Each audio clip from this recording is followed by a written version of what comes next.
Alright, today I got even more Zelda with the Spirit Tracks Furuta set.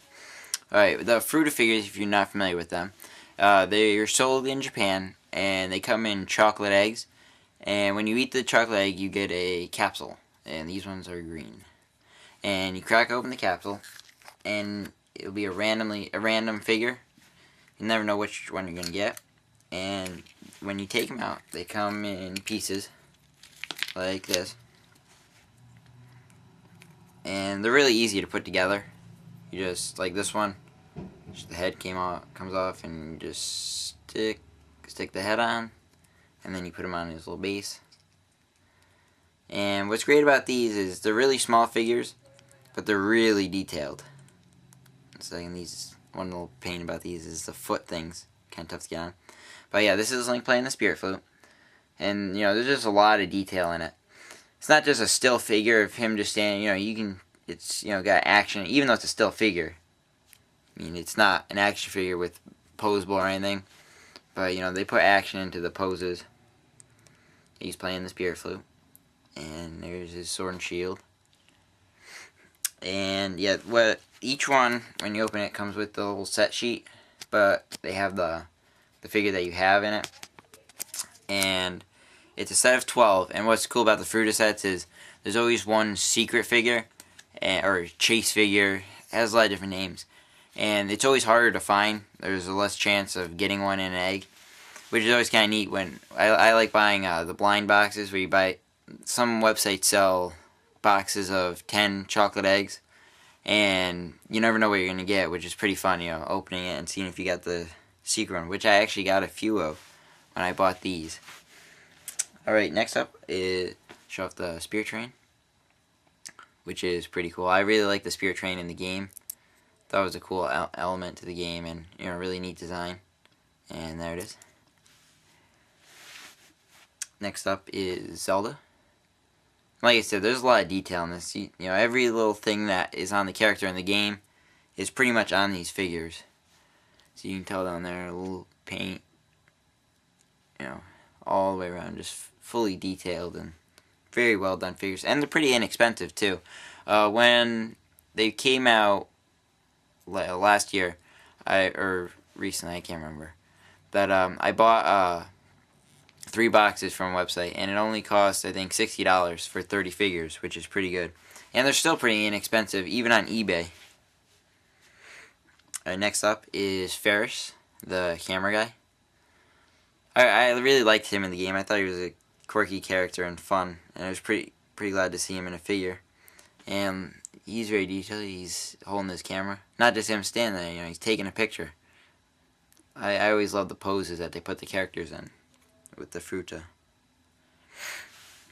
Alright, next up is the engineer. I actually can't remember his name. I think it starts with a J or something, but I can't remember it. But yeah, he's the guy that teaches Link how to use the train. And big guy, big figure. You can see in comparison to Link. Yeah, they're not really to scale, because I can tell the Spirit Train is this big.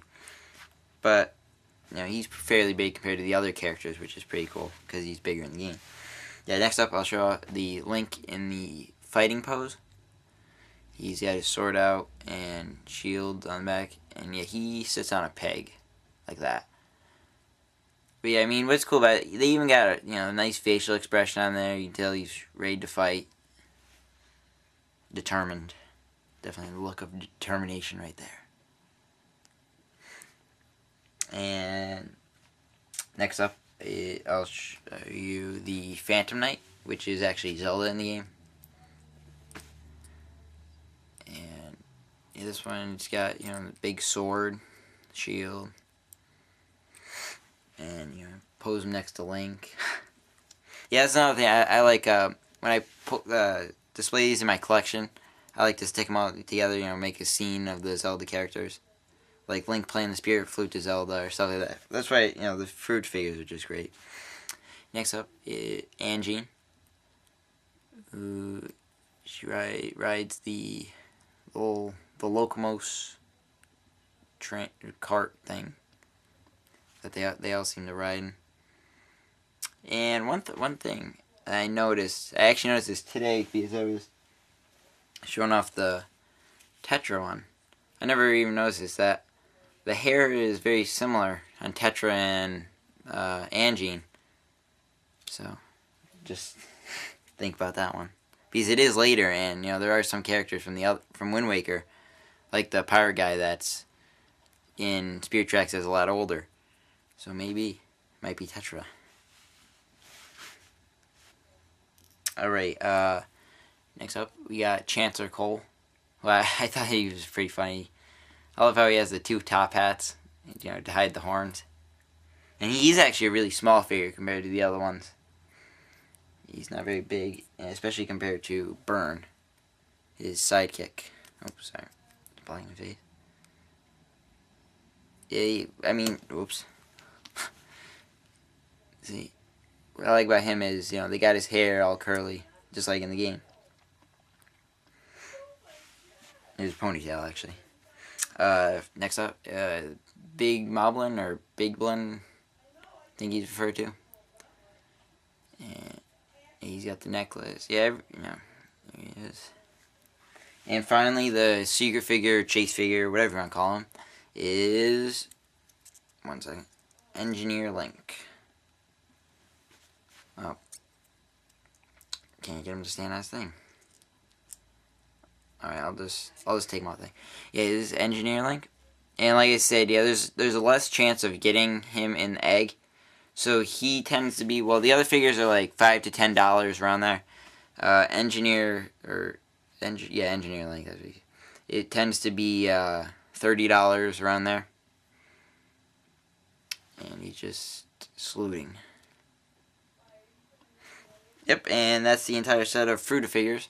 Yeah, like I said, you can still find them on eBay and YJ, but I think it'd be cheaper to get them on eBay because they're still pretty inexpensive on there.